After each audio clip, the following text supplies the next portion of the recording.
underway today, I just wanted to do a shout out to nobody here, but to somebody who's watching online, I know, my friend Erica. Hi, Erica. We met Erica in Summerside a few years ago. I filled in at a church up there a few times, helped out, and Erica kind of became part of the family, so I know she watches every week. Glad to have you along. And I also found out a buddy of mine, Greg. Greg, apparently you watch as well, my friend. Greg used to clean at the church I used to work at, and I met him and Jerry there. Greg watches at Jerry's house. Jerry, you're a saint, my friend. If you met Greg, you'd understand. And Greg is a fantastic guy. He's just full of life and energy, and he loves the fact that I can do cartoon voices. So he always asks me to do cartoon voices. I'm not going to do any now, Greg. And he thinks I'm hilarious. So when I find people who think I'm funny, they become my friend. And I'm glad to have you guys along today. Our mattress at home has been a queen-size one since the day that Francine and I first got married. We had an old one at first that endured a few more years, but eventually it became like, you're sleeping on jagged wires. Definitely not good for the back. You know what that feels like. And so when we built our house in West Royalty back in 2008, it seems so long ago now, my mom said she wanted to get us a housewarming present. Her suggestion was a shed for the backyard, and I thought that was a great idea, but I thought, I can put the lawnmower in the basement and the shovels and stuff down there. How about a new mattress? And so that was a good idea. So we went and we looked and we test drove some beds, trying to find that perfect Goldilocks mattress. Not too soft, not too hard, but just right. Because when it comes to furniture, I really couldn't care less what it looked like. It could be black, it could be purple, and couch could have pillows all over the place. I just want to go and I want to sit on it and I want to go, right? You know what I mean? When we're looking for chairs that we have in our living room right now, Francine was looking at color schemes that she was going with, all matchy in the living room, I just went from chair to chair, and sat in them and went, nope, forget it. And then finally I landed in my current chair that I have now, and I went, oh yes, I'm home. And that's the one we got, because that's how I choose it. And so after several stores of us going and hopping on and off various mattresses, we finally found that perfect one.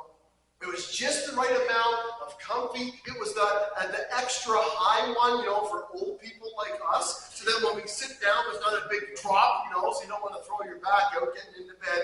And you don't need help getting out in the morning, do you? You just put your feet out and you stand up. It's great. And now it's getting close to 15 years now, and we're again facing the thought of having to upgrade. The height, the comfort levels, we know they're set. We know what we're looking for. But since our trip to Moncton a few weeks ago, this idea of a queen-sized bed has been a little bit adjusted. Because we stayed in a king-sized puppy, and we absolutely loved it. I could put my arms out like this all the way and not even touch Francine. It was amazing. And in order to communicate with each other, we had to text, all right? It was crazy big. And it will be fantastic for our dogs right now, because this is how squished my legs are in bed right now, okay? Now, the thing about mattress sizes, I get the king being the big one, right? And the next size down being the queen. But how come they didn't stick with the royal theme as you get smaller and smaller? And why is a double bed called a double when the only two people who are going to fit in that thing have to be like 5 years old? You know what I'm saying? And why do they call it a twin when it's a single mattress? That doesn't make any sense to me.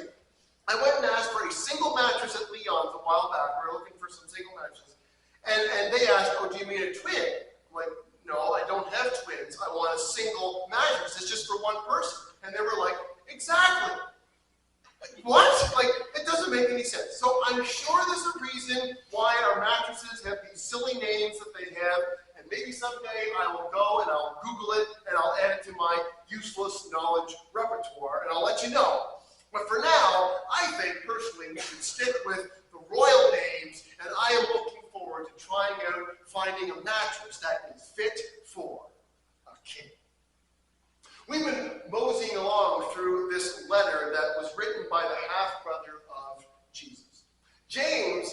thought of his brother that he grew up with for years and years in the same household, he thought he was a different guy, perhaps a bit odd.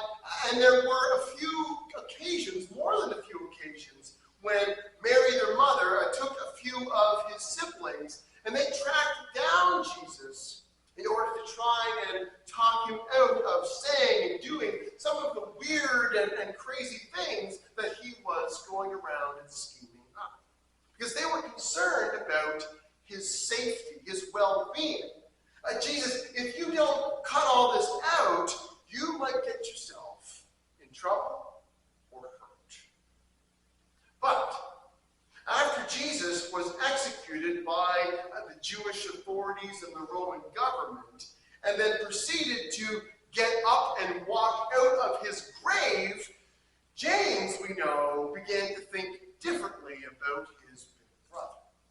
He not only changed his opinion of Jesus from a bit of a lunatic to Lord, but he also became a leader in the early church and helped launch this movement that has continued on right to the present day and has affected and changed countless lives over the centuries. And so James also wrote this letter, of course, under the inspiration of the Holy Spirit, to help give some crucial and practical advice to the Christians living first in the first century under his care, and even obviously continuing to today. Now, last week we looked at this concept that he presented to us about showing favoritism towards people. Because it's easy, right? It's human nature to pick favorites, to like and to enjoy the company of certain people over others. Because some make us laugh, don't they? They bring light to our lives. They bring inspiration to us. They help make us a better person. But others, honestly, they can suck us dry, right? They can be exhausting, draining. They take up time we don't have to spare. And so it's just natural to look forward to spending time with certain people, while others we either avoid, or if it's absolutely necessary, we endure being around. But when we decide to follow Jesus, and he begins to work in our hearts to become more loving, that kind of favoritism needs to end, James says. And then he goes on and explains a bit of his thoughts as we continue today in chapter 2, verses 8 and onwards. He says, yes, indeed, it is good when you obey the royal law as found in the Scriptures.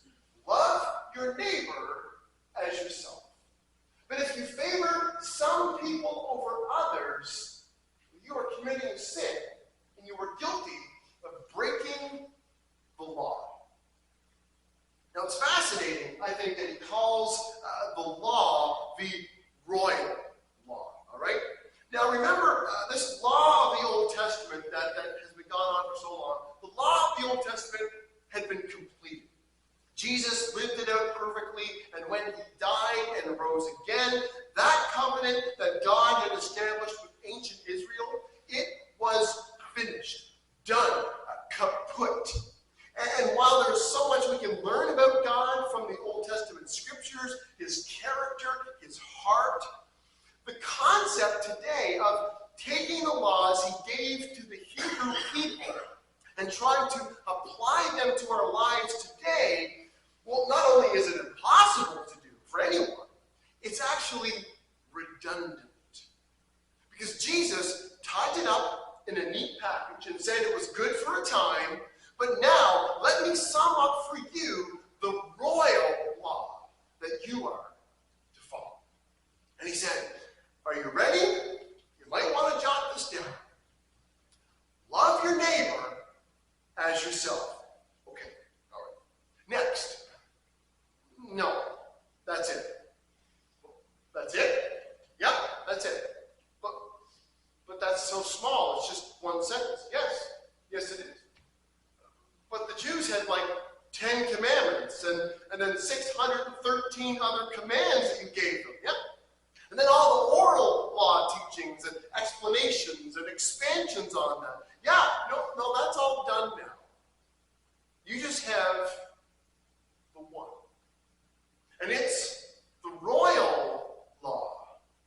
given by a king.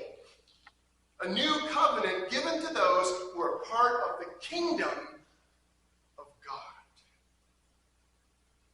Do you know, as short and as simple this one command seems to be that Jesus gives, it is so hard to accomplish, isn't it? Because it is not easy to love people, right? Some people, sure, a little bit easier. I mean, the people who are easy to love, there's adorable people like myself. But even all people like me, we're not lovable all the time. But even people, I'm being sarcastic, you don't need to laugh that way. Even people who are close to us, like our family, our good friends, even they say things and do things that are annoying, that disappoint us, that hurt us. And so if we have a hard time loving the people that we really like all the time, then how on earth are we supposed to love those people that honestly we don't really enjoy being around that often? Or to put it simply, we practice, all right? Excuse me. And this is so extremely important here, because as James puts it down for us, when we don't love everyone, when we favor some people over others, we aren't just being mean or not nice. We are sinning. And suddenly this thing jumps to a whole new level. James continues. For the person who keeps all the laws except one is as guilty as a person who has broken all of God's laws. For the same God who said, you must not commit adultery, also said, you must not murder. And so if you murder someone but do not commit adultery, you have still broken the law. Now, here he uses this example from the very familiar Old Testament that these primarily Jewish original readers would have understood. They would have clicked right away. He says, if you only break the one law, the law is still broken. Because it's all or nothing. If you murder someone but steer clear from adultery, well, good for keeping your whole marriage together and everything. But that dead body in the corner means that you have broken the law and you are therefore guilty. I remember getting a ticket several years ago, right? I don't recall if it was a parking ticket, a speeding ticket, or for rolling a stop sign, because each of those I have been guilty of on more than one occasion, all right? But because I had left the payment of this ticket go on for so long, kind of forgot about it, and this was like before the internet, this long ago, okay? And you actually had to go into places and pay fines for stuff like that. Remember that? Having to go into places and physically pay your bills, like on horseback way back then. But I had to go down to the courthouse, wait my turn in line, and to go to pay my dues. And I remember standing at that little window, and the lady looked at my paperwork and didn't even really look up, just pay any attention to me. But she just asked, how did I plead? Just flat tone, how do you plead? And I was like, what? I'm just here to pay my ticket. I wasn't aware that I needed to have Matlock on a retainer here, all right? But they do things by the book. And because I had technically been accused of breaking the law, I had two options. I could plead not guilty and try to fight it in court, or admit my guilt and pay my fine. I said I was guilty, and I remember walking out that day feeling like a worm, like this hardened criminal, right? Because I was guilty of breaking the law. I may not have killed someone. I didn't rob a bank. I didn't run down a 20-year-old university student walking like a turtle through an intersection, though I had thought about it. I only broke one law. But I was guilty. I was lying. And when we choose not to love certain people, we are guilty of breaking the royal Some more thoughts from our friend James. So whatever you say or whatever you do, remember that you'll be judged by the law that sets you free. There'll be no mercy for those who have not shown mercy to others. But if you have been merciful, God will be merciful. He judges you. The story that Jesus tells about when he is going to return and to call his followers to him, it always blows my mind. He says there's going to be two lines that day. People separated into sheep and goats. And to the sheep he says, welcome home to paradise. But the goats aren't welcome. What's the difference?